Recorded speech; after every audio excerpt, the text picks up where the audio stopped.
ये है क्लास 11 का chapter 9 rules of debit and credit. Basically इस चैप्टर में हम लोग देखेंगे कि कुछ रूल्स होते हैं, कुछ रेगुलेशन होते हैं जिसके हेल्प से हम लोग आगे जर्नल एंट्री हुआ या फिर लेजर अकाउंट हुआ वो सबको बनाएंगे। डेबिट और क्रेडिट के रूल के अकॉर्डिंग हम उसे फॉर्म करेंगे, बनाएंगे। तो इसके लिए सबसे पहले हमें ये समझना होगा कि रूल क्या होता है डेबिट का और क्रेडिट का। आगे हम लोग देखते हैं, तो चलिए स्टार्ट करते हैं। यहाँ पर इंट्रोडक्शन से स्टार्ट किया गया है कि we all know that accounting is the art of recording, classifying and summarising the financial transaction and interpreting the result of thereof. देखो, हम लोग ये जानते हैं कि जो हम लोग अकाउंटिंग का काम करते हैं वो एक आर्ट होता है। हम लोग ने देखा था प्रीवियस चैप्टर में accounting is both art and science, ये देखा था। तो आर्ट कैसे होता है कि accounting is the art of recording, recording करने का एक आर्ट है, क्लासिफाइंग करने का आर्ट है, समराइजिंग करने का आर्ट है। फाइनेंशियल जो ट्रांजेक्शन होता है बिजनेस में, जो लेन देन होता है, यहाँ पर उसका बात किया जा रहा है। देखो, we also know that every transaction involve two expect. हमने प्रीवियस चैप्टर में हमने ये भी पढ़ा था कि डबल एंट्री सिस्टम पर जितना भी अकाउंटिंग का काम किया जाता है बिजनेस का, वो मेनली डबल एंट्री सिस्टम पे चलता है। और डबल एंट्री सिस्टम में दो एक्सपेक्ट होते हैं, यानी कि दो एक्सपेक्ट क्या क्या होते हैं। पहला होता है गिव एक्सपेक्ट और टेक एक्सपेक्ट, यानी कि सिंपल भाषा में समझोगे तो गिव द बेनिफिट और रिसीव द बेनिफिट, यानी एक तरफ से बेनिफिट दो और दूसरे तरफ से benefit low. In the sense कि अगर बिजनेस में हम अपने कस्टमर को गुड्स देते हैं तो बेनिफिट उसको दे रहे हैं और बदले में कस्टमर क्या देता है, कैश देता है, यानी बेनिफिट हम रिसीव भी कर रहे हैं, गिव भी कर रहे हैं। सिंपल यहाँ पर आता है विल रिकॉर्डिंग अ ट्रांजेक्शन। अगर हम ट्रांजेक्शन हम जब रिकॉर्ड करते हैं, there of one account is debited and another is credited. जो डबल एंट्री सिस्टम का हम लोग बात किया था, हम लोग ने अभी बात किया डबल एंट्री सिस्टम का, वो दो एक्सपेक्ट पर काम करता है। एक होता है डेबिट अकाउंट और एक होता है क्रेडिट। डेबिट क्रेडिट के हम लोग देखेंगे कि ये होता क्या है। Under double entry system equal debit and credit entry are made for every transaction. किसी भी लेन देन में, एक बिजनेस में एक ट्रांजेक्शन मान लो होता है, एक लेन देन होता है, किसी एक कस्टमर से लेन देन होता है, तो उसका डेबिट और उसका क्रेडिट दोनों बराबर होना चाहिए। उसका अमाउंट, जैसे कि डेबिट में तुम्हारा 1 लाख है तो क्रेडिट में भी 1 लाख होना चाहिए। मान लो डेबिट में 5,000 है तो क्रेडिट में भी 5,000 होना चाहिए। और अगर ऐसा होता है तभी ये हमारा अकाउंटिंग का काम सक्सेसफुल होता है। हमने प्रीवियस चैप्टर में ये भी देखा था कि अकाउंटिंग इक्वेशन हम लोग डेबिट और क्रेडिट को बराबर करते हैं। हम लोग ने देखा था ना, अकाउंटिंग इक्वेशन में जितने भी एंट्रीज करते हैं बिजनेस का, जो रिकॉर्ड करते हैं, उसमें लास्ट में जो अमाउंट आता है, डेबिट का अमाउंट और क्रेडिट का अमाउंट, हमने देखा था कि अगर दोनों बराबर होगा, LHS इक्वल टू RHS आएगा, तब जाकर हमारा जो अकाउंटिंग का काम है उसे हम समझेंगे कि ये सही तरह से हो रहा है। तो अकाउंटिंग का काम करने के लिए पहले हम अकाउंट से स्टार्ट करते हैं। देखो, an account is the summarised and systematic record of all the business transaction regarding to a particular person और आइटम, थिंग और द एनी प्लेस। देखो, सिंपल भाषा में समझोगे तो अकाउंट क्या होता है। अकाउंट होता है, अकाउंट इज अ समराइज्ड, जो हम लोग यहाँ पर ट्रांजेक्शन का बात किया जा रहा है, जो फाइनेंशियल ट्रांजेक्शन, जो लेन देन होता है बिजनेस में, कस्टमर का अपने सेलर के साथ हो या सेलर का मैन्युफैक्चरर के साथ हो, ये उसका बात किया जा रहा है। यहाँ समराइजिंग, जो भी इंफॉर्मेशन निकलता है उसका समराइज और उसका systematic record of all the business transaction, जितना भी बिजनेस में ट्रांजेक्शन होता है, लेन देन होता है, उसका समराइज और सिस्टमेटिक रिकॉर्ड हम लोग अकाउंट कहते हैं। कैसा, देखो इसमें क्या क्या आता है। इसमें हम लोग अलग अलग अकाउंट को क्रिएट करते हैं, जैसे कि पर्सन को लेकर अकाउंट क्रिएट कर देंगे। जैसे कि सिंपल भाषा में समझो तो Ram account, Mohan account, Shivam account, Ankit account, ये अलग अलग अकाउंट हम लोग क्रिएट करते हैं। फिर आइटम को भी लेके कर सकते हैं कि परचेज अकाउंट, गुड्स अकाउंट, ये अलग अलग तरह का होता है। फिर प्लेस को भी लेकर भी अलग अलग हम कर सकते हैं। एग्जांपल के लिए देखो, यहाँ पर दिया हुआ है कि एग्जांपल के लिए राम्स अकाउंट, ये तुम्हारा एग्जांपल हो गया। फिर मशीन अकाउंट, मशीनरी अकाउंट, ये तुम्हारा अकाउंट हो गया। वेजेस अकाउंट, वेजेस अकाउंट भी हम लोग क्रिएट करते हैं, आगे देखेंगे। फिर इंटरेस्ट अकाउंट हम लोग ये भी क्रिएट करते हैं, अलग अलग अकाउंट में अलग अलग अमाउंट को रिकॉर्ड करते हैं। सिंपल। फिर देखो यहाँ पर लिखा है कि अकाउंट इज रिटन एज, देखो हम लोग यहाँ लिखेंगे, जैसे राम अकाउंट है तो राम अकाउंट नहीं लिखेंगे, राम लिख देंगे। राम लिखने के बाद अकाउंट ऐसे लिखेंगे, सिंपल AC ऐसे लिखेंगे। अगर आप ये लिखना चाहो तो ये भी लिख सकते हो, ये लिखना चाहो तो ऐसे भी लिख सकते हो। दो मेथड है, दो तरीका है ऐसे लिखने का। देखो यहाँ पर इसका आपको प्रैक्टिकल में बताया गया है कि एक कैश अकाउंट का बात किया गया है। अगर आप कैश अकाउंट बनाते हो तो उसे कैसे फॉर्म करोगे। देखो, हमेशा जब भी हमने बात किया कि बिजनेस में दो चीज़ होता है, एक होता है डेबिट और दूसरा होता है क्रेडिट। ट्रांजेक्शन का यहाँ बात हो रहा है, तो जो डेबिट साइड होगा वो हमेशा लेफ्ट होगा और जो क्रेडिट होगा वो हमेशा राइट साइड में होगा। जब हम कैश अकाउंट या कोई और अकाउंट बनाएंगे तब यहाँ डेबिट साइड, यहाँ क्रेडिट साइड, यहाँ डेट लिखा जाएगा, यहाँ पर्टिकुलर्स आइटम लिखा जाएगा, उसका अमाउंट लिखा जाएगा। फिर यहाँ पर क्रेडिट का स्टार्ट होगा। क्रेडिट में हम पहले डेट लिखेंगे, पर्टिकुलर लिखेंगे, अमाउंट लिखेंगे, और ये हो गया। देखो यहाँ पर बताया गया है कि डेबिट साइड, यहाँ से यहाँ तक डेबिट साइड है और यहाँ से यहाँ तक क्रेडिट साइड है। इसको आगे हम लोग देखेंगे। हम लोग ने बात किया अकाउंट का। अकाउंट देखो आगे हम लोग देखते हैं तो अकाउंट क्लासिफाई होता है। क्लासिफाई यानी क्लासिफाई समझ लो या टाइप समझ लो। टाइप्स ऑफ अकाउंट, कितने तरह के अकाउंट होते हैं ये देखो। देखो account can be classified into दो अप्रोच होता है। एक होता है ट्रेडिशनल क्लासिफिकेशन, एक होता है मॉडर्न क्लासिफिकेशन। दोनों हम लोग देखेंगे, लेकिन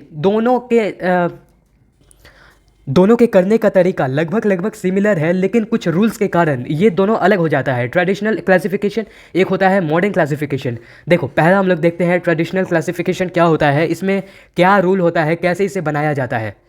इसके लिए सबसे पहले आपको यहाँ देखना होगा क्लासिफिकेशन ऑफ अकाउंट में। ये मैं ट्रेडिशनल अप्रोच की बात कर रहा हूँ, ट्रेडिशनल क्लासिफिकेशन। देखो ट्रेडिशनल क्लासिफिकेशन में क्लासिफिकेशन ऑफ अकाउंट में कैसे इसको डिवाइड किया गया है। देखो अकाउंट दो तरह से डिवाइड होता है, एक होता है पर्सनल, एक होता है इम्पर्सनल। पर्सनल मतलब जो पर्सनल अकाउंट है वो, और इम्पर्सनल मतलब जो पर्सनल अकाउंट नहीं है वो। देखो हम लोग जब कभी भी बात करते हैं ट्रेडिशनल अप्रोच का, तो ट्रेडिशनल अप्रोच में तीन तरह का अकाउंट होता है। मेनली हमें तीन तरह का पढ़ना है।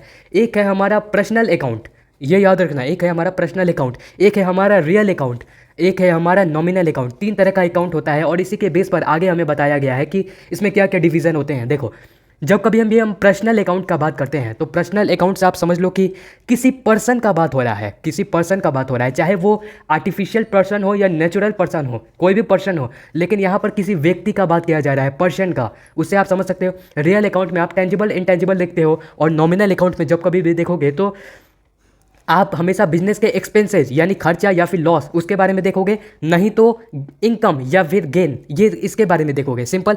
आगे हम लोग देखते हैं, सबसे पहले हम लोग देखते हैं रूल्स ऑफ डेबिट क्रेडिट। देखो यहाँ पर हम लोग देखते हैं डेबिट और क्रेडिट के रूल को समझने से पहले हमें पहले ये जानना जरूरी है कि डेबिट और क्रेडिट का मतलब क्या है। हम लोग डेबिट देख लिया कि डेबिट हमारा लेफ्ट हैंड साइड में होता है और क्रेडिट हमारा राइट हैंड साइड में होता है, जैसे हमने यहाँ पर देखा था। लेकिन डेबिट क्रेडिट का रियल मीनिंग होता क्या है, यहाँ ये देखो।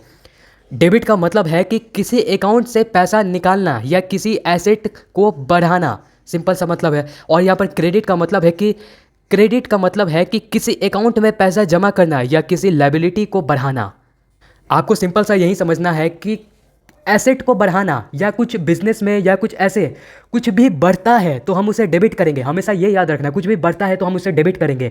या फिर कोई लायबिलिटी या फिर लॉस अगर बढ़ता है, लॉस अगर बढ़ गया या लायबिलिटी बढ़ा तो हम उसे क्रेडिट करेंगे। यहाँ एसेट का बात किया गया है, यहाँ लायबिलिटी का बात किया गया है। एसेट अगर बढ़ेगा तो हम उसे डेबिट करेंगे, अगर लायबिलिटी हमारा बढ़ेगा तो हम उसे क्रेडिट करेंगे। हम लोग ने ट्रेडिशनल अप्रोच में देखा कि तीन तरह के मेनली हमको अकाउंट के बारे में पढ़ना है। एक होता है हमारा पर्सनल अकाउंट, एक होता है हमारा रियल अकाउंट, एक होता है हमारा नॉमिनल अकाउंट। यहाँ हम इन तीनों के रूल्स को अच्छे से समझेंगे ताकि बाद में कोई प्रॉब्लम ना हो। देखो जब कभी भी पर्सनल अकाउंट का बात किया जाता है तो पर्सनल अकाउंट मतलब पर्सनल अकाउंट वो अकाउंट होता है जो किसी व्यक्ति, संस्था, ऑर्गेनाइजेशन, यहाँ बात किया जा रहा है कंपनी या फिर बैंक से रिलेटेड हो। पर्सनल अकाउंट मतलब किसी व्यक्ति, किसी पर्सन से, किसी संस्था या फिर किसी कंपनी या फिर किसी बैंक, जो कि आर्टिफिशियल पर्सन होता है या फिर रिप्रेजेंटेटिव पर्सन होता है, इससे रिलेटेड हो। इससे जो रिलेट करेगा उसे समझ लेना कि वो पर्सनल अकाउंट है। देखो रूल्स क्या क्या होता है पर्सनल अकाउंट का। पर्सनल अकाउंट में ये रूल चलता है कि debit the receiver and credit the giver. जो व्यक्ति या संस्था पैसा लेता है उसको डेबिट करना है और जो पैसा देता है उसको क्रेडिट करना है। इसीलिए हमेशा याद रखना, जो लेता है यानी कि उसके पास आ रहा है, लेता है तो जिसके पास आ रहा है उसको डेबिट करना है, और जो देता है, देना मतलब कि उसके पास से जा रहा है, और जिसके पास कम हो रहा है, डिक्रीज हो रहा है, उसको क्रेडिट करना है। सिंपल। यहाँ देखो एग्जाम्पल के जरिए बताया गया है कि ए ने बी से 10,000 लिया। इस ट्रांजेक्शन में ए रिसीवर है और बी गिवर है। सिंपल सा मतलब है कि ए एक आदमी है, उसने क्या किया, बी से 10,000 रुपया लिया। तो इस ट्रांजेक्शन, ये जो लेन देन हुआ है ए और बी के बीच, इसमें ए रिसीवर है, ए ने 10,000 रिसीव किया किससे, और बी गिवर है यानी बी ने 10,000 ए को दिया। सिंपल। तो ए रिसीवर है यानी रिसीवर हमने क्या पढ़ा था कि डेबिट। रिसीवर किसको करेंगे, डेबिट, यानी ए क्या है, डेबिटर है, और बी क्या है, बी गिवर है यानी बी क्रेडिट कर रहा है और ए डेबिट कर रहा है। सिंपल। इसके बाद आते हैं हम लोग पर्सनल अकाउंट के बाद हमारा है रियल अकाउंट। रियल अकाउंट में क्या दिया है कि रियल अकाउंट वो अकाउंट है जो किसी एसेट, प्रॉपर्टी या गुड्स के बारे में बात कर रहा हो। मेनली आप एसेट से इसको समझ सकते हो। रियल अकाउंट में हमने आगे देखेंगे इसका डिवीजन कैसे होता है, लेकिन समझ लो कि जब भी रियल अकाउंट का बात होगा उसमें एसेट आ जाएगा, प्रॉपर्टी आ जाएगा, गुड्स आ जाएगा। प्रॉपर्टी और गुड्स भी एक एसेट होता है, ये याद रखना। ये देखो एसेट प्रॉपर्टी या गुड्स से रिलेटेड होता है, उसे हम लोग रियल अकाउंट कहते हैं। रियल अकाउंट का क्या रूल होता है, रूल ऑफ रियल अकाउंट। देखो debit what's come in and credit what's goes out. मतलब यहीं पे है कि डेबिट आएगा, डेबिट व्हाट्स कम इन, डेबिट आएगा और क्रेडिट जाएगा, क्रेडिट व्हाट्स गोज आउट। समझे? देखो डेबिट आता है और क्रेडिट जाता है, इसका हिंदी मतलब है। इसमें क्या लिखा है कि इसका मतलब है कि जो एसेट या सामान आता है उसको डेबिट करना है, ये यानी आ रहा है, आता है तो इंक्रीज हो रहा है, उसको डेबिट करना है। और जो जा रहा है यानी मान लीजिए कैश जा रहा है यानी आपके पास से कम हो रहा है, तो उसे हम लोग क्या करेंगे, डेबिट नहीं क्रेडिट करेंगे। As simple is that. फिर देखोगे तो एग्जाम्पल में दिया है कि सी ने डी से 25,000 का कंप्यूटर खरीदा। सी कोई आदमी है, डी कोई आदमी है। सी ने 25,000 कंप्यूटर खरीदा, डी से खरीदा। सी के पास आया तो डेबिट और सी कैश गया तो क्रेडिट। देखो सी के पास आ रहा है, सी के पास क्या आ रहा है, कंप्यूटर आ रहा है, तो उसे हम डेबिट करेंगे। और सी को क्रेडिट कब करेंगे, क्रेडिट करेंगे सी के पास से कुछ जा तो रहा है ना, कि हाँ कंप्यूटर आ रहा है, लेकिन दूसरी तरफ कैश जा रहा है। कैश सी के पास से जा रहा है, कितना जा रहा है, 25,000 रुपया कैश जा रहा है। इसे हम कैश को क्रेडिट करेंगे और जो कंप्यूटर है जो आप परचेस किए हो उसको हम लोग डेबिट करेंगे। As simple is that. देखो यहाँ पर हम लोग ने पर्सनल अकाउंट देखा, फिर रियल अकाउंट देखा, एक और अकाउंट होता है वो होता है नॉमिनल अकाउंट। इसमें हम लोग क्या चीज़ का बात करते हैं, यहाँ देखो नॉमिनल अकाउंट।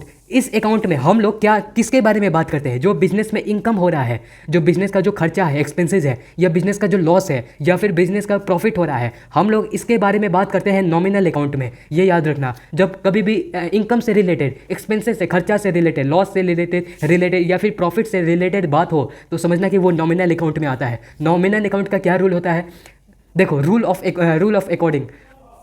रूल के अकॉर्डिंग क्या लिखा है कि debit all expenses and losses and credit all income and gains.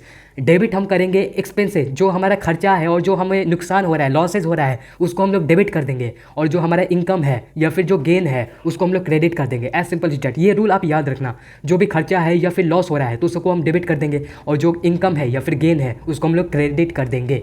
देखो इसका मतलब है कि जो खर्चा है या नुकसान होता है उसको डेबिट करना है, और जो इनकम है या गेन है उसको क्रेडिट करना है। As simple is that. फिर आगे देखोगे एग्जाम्पल के द्वारा, तो एग्जाम्पल में है कि ई ने अपने बिजनेस में 5,000 एडवर्टाइजमेंट के खर्च में लगाया। देखो ई एक आदमी है, उसने क्या किया, उसका एक बिजनेस है, उसने 5,000 रुपया लगाया एडवर्टाइजमेंट में, एडवर्टाइजमेंट के खर्च में लगाया। तो खर्च क्या होता है, एक्सपेंसेस यहाँ देखे हैं, तो एक्सपेंसेस नॉमिनल अकाउंट में आता है। तो ये नॉमिनल अकाउंट का ट्रांजेक्शन है, लेन देन है। इसमें सिंपल यहाँ बताया गया कि अगर खर्च है तो डेबिट होगा, और कैश अकाउंट गया, जो गया उसको क्रेडिट करना है और जो आया उसको डेबिट करना है। सिंपल। यहाँ पर हम लोग ने 3 अकाउंट को देखा। पर्सनल अकाउंट का रूल होता है debit the receiver and credit the giver.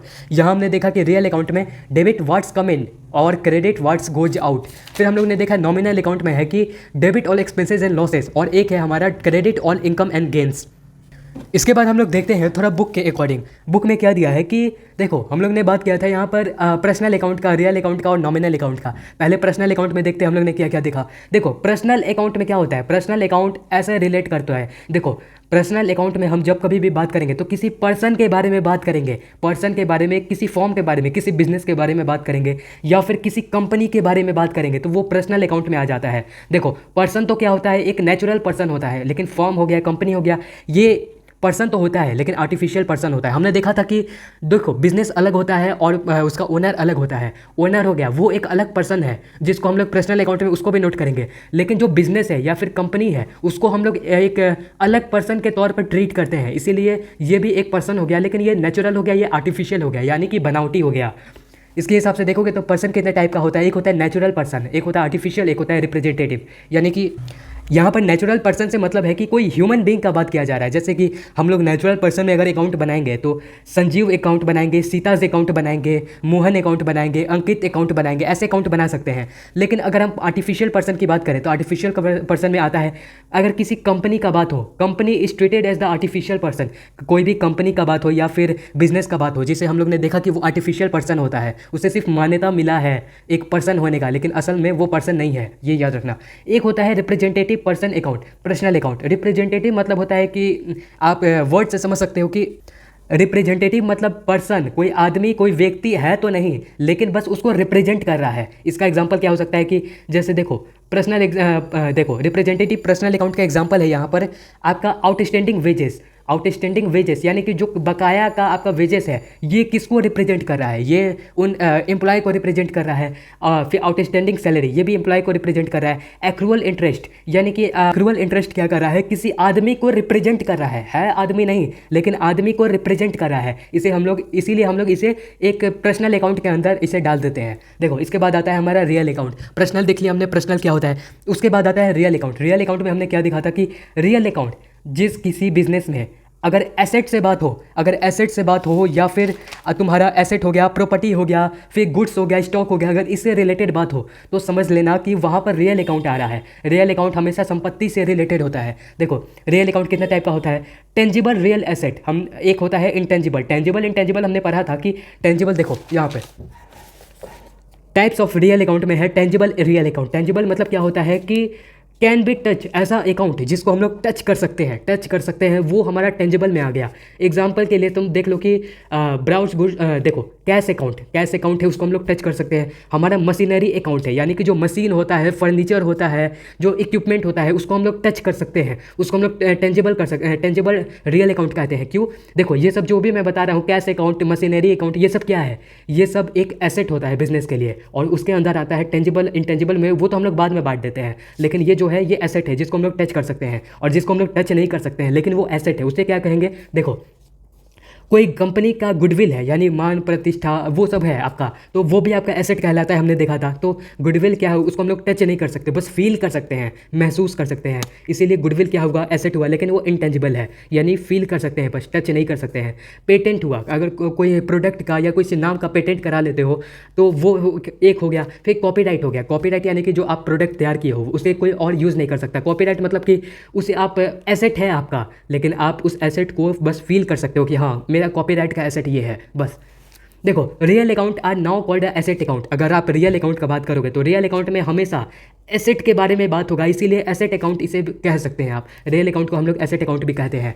फिर हमारा तीसरा आता है यहाँ पर, हम लोग ने देखा पर्सनल अकाउंट क्या होता है, रियल देख लिया। एक होता है नॉमिनल अकाउंट। नॉमिनल क्या होता है, यहाँ देखो नॉमिनल अकाउंट में आता है दो टाइप। देखो नॉमिनल अकाउंट एक्सपेंसेज और लॉसेस या फिर इनकम एंड रेवेन्यू। अगर इसमें क्या बात होता है, इसमें अगर बात होता है तुम्हारा कोई भी एक्सपेंस हुआ, खर्चा हुआ, इनकम हुआ, लॉस हुआ या प्रॉफिट हुआ, तब आपका नॉमिनल अकाउंट के बारे में बात किया जाएगा। देखो एग्जांपल के लिए देख लो कि वेजेस पेड, ये वेजेस पेड, अगर आप वेजेस क्या है, ये आपका खर्चा है, एक्सपेंसेज है। सैलरी क्या है, एक्सपेंसेज है। फिर रेंट क्या है, ये भी आपका एक्सपेंसेज है। बैड डेप्ट क्या है, ये भी एक्सपेंसेज आ गया। डिस्काउंट अलॉटेड, ये भी आपका लॉस हो गया या प्रॉफिट हो गया। इसको ये सिचुएशन के अकॉर्डिंग डिपेंड करता है, तो ये भी आपका नॉमिनल अकाउंट में आ गया। इतना सब देखने के बाद, ये तीनों अकाउंट को देखने के बाद, ये हम लोग ट्रेडिशनल अप्रोच से देख रहे हैं कि रियल अकाउंट होता है, नॉमिनल अकाउंट होता है, एक पर्सनल अकाउंट होता है। इसके बाद देखो कि क्या क्या कौन कौन अकाउंट हम लोग किस में क्रिएट करते हैं। देखो हम लोग का 3 अकाउंट आ गया, पर्सनल, रियल और नॉमिनल। पर्सनल अकाउंट में हम लोग किसी पर्सन से या आर्टिफिशियल पर्सन या रिप्रेजेंटेटिव पर्सन के बारे में बात करते हैं। देखो कंपनी, देखो हमारा कैपिटल है। कैपिटल किसको इंडिकेट करता है, कैपिटल इंडिकेट करता है ओनर को, जो मालिक होता है बिजनेस का उसको, इसीलिए ये पर्सनल अकाउंट में आ गया। ये तुम्हारा रिप्रेजेंट कर रहा है। कैपिटल एक पर्सन नहीं है लेकिन रिप्रेजेंट कर रहा है किसी दूसरे पर्सन को यानी ओनर को। कैपिटल अकाउंट आ गया, राम्स अकाउंट आ गया, सीता अकाउंट आ गया, बैंक अकाउंट, बैंक को एक अलग पर्सन के तौर पर ट्रीट कर सकते हैं अगर उसका नाम है तो। फिर बैंक ओवरड्राफ्ट आ गया, ये भी किसी आदमी को रिप्रेजेंट करता है। पार्टनर्स अकाउंट आ गया, फिर डेबिटर अकाउंट आ गया, फिर देखोगे तो क्रेडिटर अकाउंट आ गया, फिर एक्रूड इनकम आ गया, अनएक्रूड इनकम आ गया, प्रीपेड एक्सपेंसेस आ गया। प्रीपेड मतलब कि पहले ही अगर आप पैसा दे दिए, वो आपका पर्सन, वो किसी पर्सन को इंडिकेट करता है। या आउटस्टैंडिंग एक्सपेंसेस, ये हम लोग ने देखा। इंटरेस्ट, ये आउटस्टैंडिंग इंटरेस्ट अकाउंट आ गया, प्रीपेड इंटरेस्ट आ गया, आउटस्टैंडिंग कमीशन आ गया, प्रीपेड कमीशन आ गया, सेल्स टैक्स पेबल आ गया। सेल्स टैक्स किसी कंपनी के ऊपर होता है तो ये रिप्रेजेंट करता है किसी और को, यानी ये आ गया। रिजर्व अकाउंट आ गया, कैपिटल अकाउंट आ गया, सिक्योरिटी प्रीमियम आ गया, फिर डाउटफुल डेब्ट आ गया, फिर क्रेडिटर आ गया, फिर ड्राइंग अकाउंट आ गया। ड्राइंग किसको रिप्रेजेंट करता है, ओनर को रिप्रेजेंट करता है। फिर आपका लोन अकाउंट आ गया। लोन, कोई अगर बिजनेस को लोन लिया है तो बिजनेस क्या होता है, बिजनेस को हम लोग एक आर्टिफिशियल पर्सन मानते हैं, तो या जो लोन है एक किसको रिप्रेजेंट कर रहा है, बिजनेस को कर रहा है, तो यानी ये रिप्रेजेंटेटिव अकाउंट है। फिर ऑल फंड्स आ गया, जितना भी है वो आपका पर्सनल अकाउंट में आता है। इसके बाद रियल अकाउंट में देखोगे तो रियल अकाउंट में हमने बात किया था कि जो एसेट से रिलेटेड है आपका, यहाँ देखो एसेट से जो रिलेटेड है उसको हम लोग क्या कहेंगे, रियल अकाउंट कहेंगे। देखो कैश अकाउंट है, कैश क्या है, एसेट होता है, बिल्डिंग होता है। फिर आपका मशीनरी अकाउंट होता है, फर्नीचर आपका एसेट हो गया, इन्वेस्टमेंट आप जो किए वो आपका एसेट होता है। गुडविल हो गया, एसेट हो गया। लैंड हो गया, फिर फिक्चर एसेट हो गया, फिर प्लांट एसेट हो गया। देखो सॉरी, पेटेंट्स एसेट हो गया, ट्रेडमार्क हो गया, कॉपीराइट हो गया, मोटर कार हो गया, फिर टूल्स हो गया, वो आपका एसेट है कि लॉस्ट टूल्स हो गया, फिर मटेरियल हो गया, एसेट ऑन लीज हो गया, ये सब जितना भी आपका है ये सब आपका एसेट में आता है। और एसेट में मतलब आ गया तो समझ लो कि वो रियल अकाउंट है। रियल अकाउंट में अगर उसका बात हो गया तो उसके बाद हम लोग आगे देखेंगे एक होता है नॉमिनल अकाउंट, जिसमें हम लोग ने बात किया था कि एक्सपेंसेज है, इनकम है, लॉस है या प्रॉफिट है, तब हम लोग नॉमिनल अकाउंट का बात करते हैं। तो इसमें क्या क्या गया, परचेज हो गया, सेल हो गया, कैरेज इनवर्ड, कैरेज मतलब होता है कि लाना, वो माल को लाना, उसको कैरेज कहा जाता है। कैरेज आउटवर्ड हो गया, कैरेज मतलब माल गया, यानी कैरेज इनवर्ड माल आया, इसको समझ लिया। फिर देखो डिस्काउंट हो गया, फिर कमीशन हो गया, फिर तुम्हारा आ गया सब्सक्रिप्शन पेड हो गया, ये सब जितना भी है आपका, ये सब आपका आ गया नॉमिनल अकाउंट में। हमने देखा पर्सनल अकाउंट क्या होता है, रियल अकाउंट क्या होता है, नॉमिनल अकाउंट क्या होता है। उसके बेस पर यहाँ पर एक क्वेश्चन दिया गया है कि आपको यहाँ देखो ये अलग अलग अकाउंट दिया है, आपको ये बताना है कि कौन किस में आता है।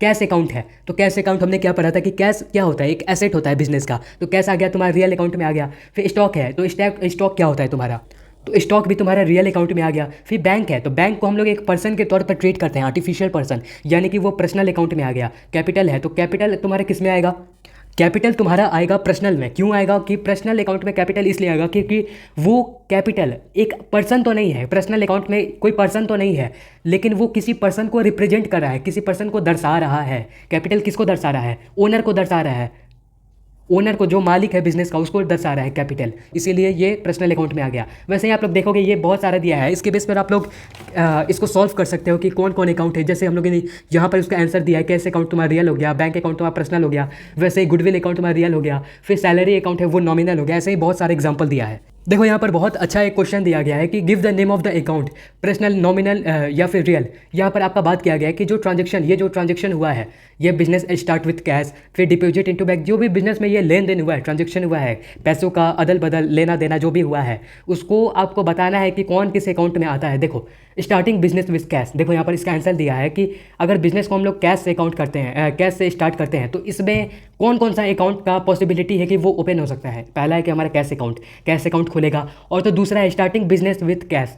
अगर हम मान लो सपोज करो कि बिजनेस में कैश आ रहा है, तो वो कहाँ आ रहा है, कौन दे रहा है उसको। सिंपल सा बात है कि जो मालिक है, मालिक बिजनेस में पैसा लगा रहा है, यानी मालिक के जो पैसा है उसको हम लोग क्या करते हैं, कैपिटल कहते हैं। तो कैपिटल अकाउंट भी यहाँ इन्वॉल्व है, और दूसरा कैश अकाउंट जहाँ पर पैसा आ रहा है। तो देखो एक तुम्हारा कैश अकाउंट तो इफेक्ट होगा, एक होगा कैपिटल अकाउंट, दो अकाउंट हुआ। तो यहाँ पर आपको बताना है कि कौन किस में आता है। जैसे कैश अकाउंट है वो हमारा रियल अकाउंट में आ जाता है, क्यों, क्योंकि ये हमारा एसेट है। कैपिटल रिप्रेजेंटेटिव अकाउंट है, यानी कि हमारा पर्सनल अकाउंट में आ जाता है। सिंपल ऐसे ही करके आपका बताया गया है, बहुत सारे एग्जांपल दिया गया है। ट्रांजैक्शन के बेसिस पे आपको बताना है कि कौन कौन सा अकाउंट का खुलने का पॉसिबिलिटी है और वो किस में आता है। ये आप लोग ट्राई करने के बेस पे है, जितना ट्राई करना है उतना कर सकते हैं। फिर इसके बाद हमारा ट्रेडिशनल अप्रोच खत्म होने के बाद, एक ट्रेडिशनल मेथड हमारा खत्म हो गया, उसके बाद हम लोग देखते हैं कि मॉडर्न मेथड क्या होता है क्लासिफिकेशन का। मॉडर्न मेथड से हम लोग कैसे क्या करते हैं, अकाउंट को कैसे डिवाइड करते हैं। देखो अकाउंट का जब भी हम बात करेंगे, अगर वो मॉडर्न क्लासिफिकेशन से देखेंगे तो अकाउंट किस में डिवाइड हो जाता है।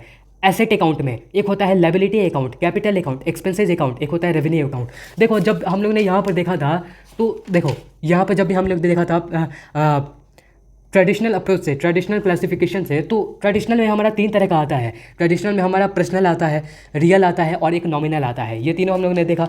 तो इन तीनों को देखने के बाद हम लोग जब मॉडर्न अप्रोच देखेंगे तो यहाँ पर तीन नहीं, यहाँ पर 5 आता है। एक आता है asset account, liability, capital, expenses, revenue. Asset में क्या आता है, देखो एसेट में वही आता है जो बिजनेस का एसेट है। क्या एसेट है, लैंड हो गया, बिजनेस का जो लैंड है। एसेट अकाउंट है the account of asset, property, जो प्रॉपर्टी है, लैंड है, गुड्स है, उसको हम लोग एसेट कहते हैं। और तो वो एसेट में आ जाएगा। सिंपल जो गुडविल होता है वो एसेट में आ जाएगा। प्रीपेड एक्सपेंसेज होता है वो हमारा एसेट में आ जाएगा। बिल्डिंग होता है, प्लांट होता है, ये फिक्स्ड एसेट आता है तो एसेट में आ जाएगा। तो मशीनरी है, मशीन है, फर्नीचर है, फिर इन्वेस्टर है जो हमारे बिजनेस में इन्वेस्ट किया है, तो उसे भी हम लोग एक एसेट कहते हैं। फिर हमारा एक आता है एसेट के बाद लायबिलिटी। लायबिलिटी में क्या है कि लायबिलिटी अकाउंट और अकाउंट, देखो जो लेंडर होता है या फिर क्रेडिटर होता है, जो उधारी पर देता है, सामान देता है, पैसे देता है, फिर जो सामान देता है, पैसा देता है, उसको हम लोग क्या कहते हैं। जो बैंक लोन अगर दिया, बैंक अगर लोन दिया, फिर अगर हम बैंक से कुछ ज़्यादा ही पैसा निकाल लिया, हमारे बैंक में है 5,000 लेकिन हम 10,000 निकाल लिया, तो 5,000 हमें चुकता करना पड़ेगा। तो ओवरड्राफ्ट क्या हो गया, 5,000 हमारा ओवरड्राफ्ट हुआ। तो ये भी एक आपका लायबिलिटी हुआ, बोझ हुआ, कभी ना कभी आपको चुकता करना पड़ेगा। तो जितना भी लायबिलिटी है, बोझ है बिजनेस का, वो लायबिलिटी अकाउंट में आ जाता है। फिर एक होता है कैपिटल अकाउंट। कैपिटल अकाउंट में क्या आता है, capital account refer to the account of the proprietor. जब भी यहाँ पर कैपिटल का बात हो तो कैपिटल यानी कि पूंजी, कैपिटल अकाउंट, और वो किसका होता है, वो प्रोप्राइटर का होता है। यानी कि प्रोप्राइटर यानी कि जो पार्टनर्स है बिजनेस में, जो ओनर है बिजनेस का, उसका अकाउंट का बात किया जा रहा है। इसमें क्या आपका बात हो सकता है, अगर कैपिटल अकाउंट में कैसे कैसे अकाउंट ओपन हो सकता है। देखो, capital account of owner, owner का कैपिटल अकाउंट का इसमें बात होगा। इसमें ड्राइंग अकाउंट का बात होगा, ड्राइंग मतलब कि जो पर्सनल यूज के लिए पैसा निकाल लेता है उस अकाउंट का बात होगा किसमें, कैपिटल अकाउंट में। फिर आपका है capital account of partner, partner मान लीजिए कोई पार्टनरशिप फॉर्म है, पार्टनरशिप का बिजनेस है, उसमें पार्टनर्स का कैपिटल अकाउंट का बात होगा, सिंपल कैपिटल अकाउंट में, ये देख लीजिए। फिर आगे आता है हमारे, देखो यहाँ पर लिखा है कि capital is the amount invested by the proprietor. Simple सा बात है, जो कैपिटल उसे कहते हैं, ऐसे संपत्ति, ऐसे पूंजी को कहते हैं जो प्रोप्राइटर यानी कि जो बिजनेस का ओनर है, जो बिजनेस का मालिक है, वो बिजनेस में लगाया है उतना पैसा, तो अब हम उसे कहते हैं कि कैपिटल इज द अमाउंट, वो पैसा है जो आपका बिजनेस का ओनर, जो बिजनेस का मालिक लगाया है। फिर एक आता है हमारे 4th नंबर पर एक्सपेंसेस अकाउंट। एक्सपेंसेस अकाउंट मतलब जितना भी खर्चा है, जितना भी आपका खर्चा है बिजनेस में, आपका रेंट हो गया, बिजली का पैसा हो गया, फिर आपका वाटर का पैसा हो गया, फिर आपका वो ट्रांसपोर्ट का खर्च हो गया, फिर आपका सैलरी हो गया, वेजेस हो गया, एम्प्लॉय को दोगे, वो भी जितना खर्चा है वो आपका आ जाएगा एक्सपेंसेस अकाउंट में। इसमें हम लोग क्रिएट कर सकते हैं कि रेंट अकाउंट, फिर इलेक्ट्रिसिटी अकाउंट, फिर सैलरी अकाउंट, वेजेस अकाउंट, ऐसा क्रिएट कर सकते हैं। फिर आपका आ गया रेवेन्यू अकाउंट। फिर 5th नंबर पर आता है रेवेन्यू अकाउंट। इसमें क्या क्या आता है, हम लोग देखते हैं salary account, sales account, sales क्या है, एक रेवेन्यू है। इंटरेस्ट रिसीव अकाउंट, ये क्या है, ये भी आपका रेवेन्यू हो रहा है। कमीशन, अगर कमीशन रिसीव हुआ, कमीशन रिसीव्ड, या देखना कमीशन गिव नहीं, कमीशन रिसीव हुआ तो कमीशन आपको मिला तो ये आपका रेवेन्यू है। तो फिर डिस्काउंट आपको मिला तो डिस्काउंट क्या हुआ, आपको रेवेन्यू हुआ। फिर पिछले की तरह यहाँ पर भी आपका बताया गया है कि कौन अकाउंट किस में आता है। जैसे कि जब हम लोग मॉडर्न अप्रोच देखते हैं तो मॉडर्न अप्रोच में एसेट होता है, लायबिलिटी अकाउंट होता है, कैपिटल अकाउंट होता है, रेवेन्यू अकाउंट होता है, फिर एक्सपेंसेज अकाउंट होता है। इसमें अलग अलग बताया कि एसेट में क्या आता है, कैश आता है, बैंक आता है, बिल्डिंग आता है, लैंड आता है। वैसे लायबिलिटी में ये सब आता है। ये सब आपका एग्जाम्पल हो गया कि कौन अकाउंट किस में आता है। ये बस समझने वाला बात है। उसके बाद है यहाँ पर meaning of debit and credit. Debit और क्रेडिट को तो हम लोग पहले ही से समझ चुके हैं कि ये क्या होता है, कब इसका इस्तेमाल किया जाता है, लेकिन कुछ थोड़ा सा मीनिंग देख लेते हैं, डिटेल में देख लेते हैं ताकि बहुत ईजी हो। देखो, the very word debit, debit का यहाँ बात किया जाए, डेबिट फ्रॉम द एक लैटिन वर्ड है। डेबिट क्या है, एक लैटिन वर्ड है, डेबिटम। डेबिट क्या है, एक लैटिन वर्ड है डेबिटम। इसका डेबिटम से ही डेबिट का उद्घाटन हुआ। और डेबिटन का मतलब क्या होता है, डेबिटन का मतलब होता है ड्यू, यानी कि जो बाकी है। आप किसी को पैसा दिए हो तो आपको पैसा लेना है, लेना बाकी है, तो वो डेबिट हो गया। तो डेबिट जो आपका बाकी है उसको ड्यू। देखो, हुज ओन यानी कि आपका है लेकिन आप किसी और को दिए हो। बट टेक्निकली अगर आप अकाउंटिंग के टर्म में देखोगे तो डेबिट मतलब क्या होता है, एक लैटिन वर्ड है जिसका मतलब होता है डेबिटन। डेबिटन एक लैटिन वर्ड है जिसका हम लोग इंग्लिश में मतलब समझते हैं डेबिट, और इसका मतलब होता है ड्यू, बाकी है, सिंपल। यानी देखो, टेक्निकली अगर जब कभी भी आप अकाउंट को प्रिपेयर करोगे, जर्नल एंट्री बनाओगे, फिर आप सब्सिडियरी अकाउंट बनाओगे, फिर या आप लेजर अकाउंट बनाओगे, तब डेबिट और क्रेडिट का कैसे यूज होता है यहाँ देखो। Debit is the account meaning to the left hand side of the account called the debit side. देखो, जब कभी भी डेबिट का बात होता है तो डेबिट जो अकाउंट में आता है वो हमारे हमेशा लेफ्ट हैंड साइड में होता है। हमने यहाँ पर देखा था कि देखो, यहाँ पर बहुत अच्छे से बताया है कि डेबिट हमेशा लेफ्ट हैंड साइड होगा और क्रेडिट का बात होगा तो क्रेडिट हमेरा राइट हैंड साइड पे बात होगा। लेफ्ट हो गया, राइट हो गया, डेबिट लेफ्ट और क्रेडिट राइट, हमेशा उसका अलग अलग अकाउंट बनता है, समझे। फिर यहाँ पर देखो, फिर जब इसके बाद हम लोग देखते हैं कि इट इंक्रीज आइदर एसेट और the record expenditure of the organisation keeping of the book. देखो, बिजनेस में अगर जो भी एसेट है, बिजनेस में अगर जो भी एसेट है, अगर वो एसेट बढ़ेगा या जो भी एसेट है तो उसको हम लोग डेबिट कर देंगे, सिंपल। इसमें कुछ सोचना नहीं है, उसको हम लोग डेबिट कर देंगे। ये हम लोग पहले देख चुके हैं। देखो, the term debit related to the English term debtor, जो हम लोग डेबिटर से देखे थे, हम लोग ने डेबिटर क्रेडिटर हम लोग ने पहले पढ़ा हुआ है, तो डेबिटर से ही टर्म डेबिट रिलेट करता है। इंग्लिश का जो वर्ड है डेबिटर, उसी से ही रिलेटेड होता है debit, simple. Debit is written in the short form DR। अगर डेबिट लिखना है तो डेबिट ऐसे नहीं लिखेंगे DEBIT, ऐसे नहीं लिखेंगे। डेबिट को हम लोग देखेंगे DR करके हम लोग डेबिट को लिखेंगे, सिंपल ये लिखेंगे। अगर हम लोग को देखो, similarly the word credit, credit क्या होता है, क्रेडिट भी एक लैटिन वर्ड है, ये एक इंग्लिश वर्ड नहीं है, एक लैटिन वर्ड है। क्रेडिटम, क्रेडिटम एक इंग्लिश मतलब लैटिन वर्ड है जिससे क्रेडिट आया है। लैटिन वर्ड में इसको क्रेडिटम होता है, क्रेडिटम वर्ड से हमारा क्रेडिट निकला है, सिंपल।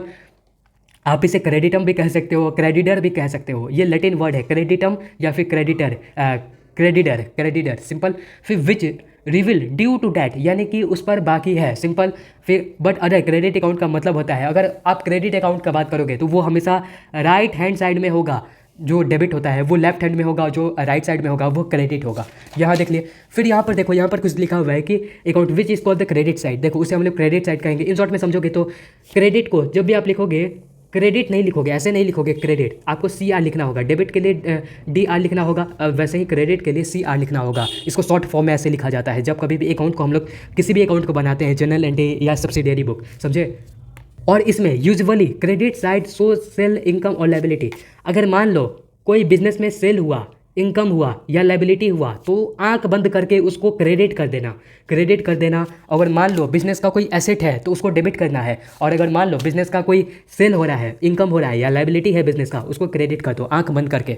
जैसे हमने बात किया था कि रियल अकाउंट, नॉमिनल अकाउंट और आपका पर्सनल अकाउंट का अलग अलग तुम्हारा रूल्स होता है, वैसे ही जो हम लोग बात करते हैं मॉडर्न अप्रोच में, या कैश अकाउंट, ये एसेट अकाउंट हो गया, लायबिलिटी हो गया, कैपिटल हो गया, एक्सपेंसेस हो गया, फिर रेवेन्यू हो गया, ये अकाउंट है जितना, उसका भी अपना अलग अलग एक रूल होता है। एसेट अकाउंट का जब भी बात करोगे तो इंक्रीज इन एसेट, अगर एसेट बढ़ता है तो हम उसे डेबिट कर देंगे, सिंपल। एसेट अगर बढ़ा तो उसे हम लोग डेबिट कर देंगे। अगर सिंपल उसका उल्टा है कि डिक्रीज इन एसेट, अगर एसेट हमारा घट गया तो उसे हम लोग क्रेडिट कर देंगे, सिंपल। फिर लायबिलिटी का बात किया जाए तो लायबिलिटी एक बोझ होता है, तो बोझ कभी भी बढ़ाता नहीं है एसेट को, बोझ हमेशा कम करता है, समझे। इसका मतलब है कि हम लोग का एसेट ये कम कर रहा है, तो सिंपल समझोगे कि जो लायबिलिटी है वो डेबिट को घटा देगा, debit decrease, debit the decrease, credit the increase, credit हमेशा बढ़ा देगा और डेबिट को हमेशा घटा देगा, लायबिलिटी। वैसे ही कैपिटल को बात करोगे तो कैपिटल क्या करता है, कैपिटल को भी हम लोग एक लायबिलिटी देखते हैं। हम लोग ने पढ़ा था ना, बिजनेस एक अलग एंटिटी होता है और जो ओनर होता है, जो मालिक होता है, वो एक अलग आदमी होता है। तो अगर मान लो मालिक पैसा लगाया बिजनेस में, तो कैपिटल, उसे हम लोग कैपिटल कहते हैं, तो एक ना एक दिन बिजनेस को चुकता करना होगा जितना कैपिटल लगाया हुआ है ओनर के द्वारा, समझे। तो कैपिटल क्या करता है, वो भी डिक्रीज करता है, डेबिट द डिक्रीज, डेबिट क्या करता है, इसको डिक्रीज कर देता है, और क्रेडिट को बढ़ा देता है, इंक्रीज करता है कैपिटल, सिंपल। ये रूल है, बस इसको रूल को समझ लो, तो रूल को आपको याद नहीं रखना पड़ेगा, बस आपके मुंह जबान पे होगा। फिर एक्सपेंसेज हो गया, बिजनेस का कोई एक्सपेंसेज है या लॉस है तो उसको क्या करेंगे, डेबिट द इंक्रीज। अगर कोई लॉस होता है या एक्सपेंसेज होता है तो उसको हम लोग इंक्रीज करेंगे, डेबिट द इंक्रीज, और क्रेडिट को हम लोग डिक्रीज करेंगे। वैसे ही इसका उल्टा देख लो, जब बिजनेस में अगर कोई गेन होता है या रेवेन्यू होता है तो हम लोग डेबिट को डिक्रीज कर देंगे और क्रेडिट को इंक्रीज कर देंगे, सिंपल। बस इतना ही बताया था यहाँ पर कि देखो, यहाँ पर बताया कि एसेट का बात किया जाए तो एसेट में डेबिट हमेशा बढ़ेगा, क्रेडिट घटेगा। वैसे ही लायबिलिटी में हमेशा डेबिट घटेगा और क्रेडिट बढ़ेगा। कैपिटल में हमारा डेबिट घटेगा, क्रेडिट बढ़ेगा। लॉस होगा हमको तो लॉस में हमारा डेबिट बढ़ेगा, क्रेडिट घटेगा। वैसे हमको गेन होगा, प्रॉफिट होगा, तब क्या होगा कि डेबिट घटेगा और क्रेडिट बढ़ेगा। ये रूल है छोटा मोटा, बस इसको कुछ टेक्निक से याद रख लो। फिर अगर आप आगे देखोगे यहाँ पर तो कुछ पॉइंट है, उसको रिमेंबर करना आपके लिए ज़रूरी है। देखो, जब कभी भी एसेट, एक्सपेंसेस और लॉस है अकाउंट में तो वो नॉर्मली डेबिट किया जाएगा, डेबिट बैलेंस में आ जाएगा। अगर बिजनेस का कोई एसेट है या बिजनेस का जो खर्चा है या बिजनेस का जो लॉस हो रहा है उसको हम लोग डेबिट बैलेंस में कर देंगे। और जो बिजनेस का लायबिलिटी है, बोझ है, बिजनेस में अगर इनकम हो रहा है, बिजनेस का रेवेन्यू हो रहा है या बिजनेस का जो कैपिटल अकाउंट है उसको हम लोग क्रेडिट बैलेंस में दिखाएंगे, क्रेडिट कर देंगे। और जो एसेट है ये जितना है उसको हम लोग डेबिट कर देंगे। ये अगर आप याद रख लिए तो आपको नॉर्मली ट्रांजेक्शन में प्रॉब्लम नहीं होगा बनाने में कुछ भी। तो हम लोग ने देखा कि दो रूल था हमारा, एक था मॉडर्न अप्रोच के बेस पे और एक था हमारा ट्रेडिशनल अप्रोच के बेस पे। ज़्यादा हम लोग को ट्रेडिशनल से हमको आगे काम करना है, लेकिन आपको मॉडर्न भी ध्यान रखना है ताकि आगे आपको कोई प्रॉब्लम ना हो। दोनों का अकाउंट एक ही तरह से प्रिपेयर होता है।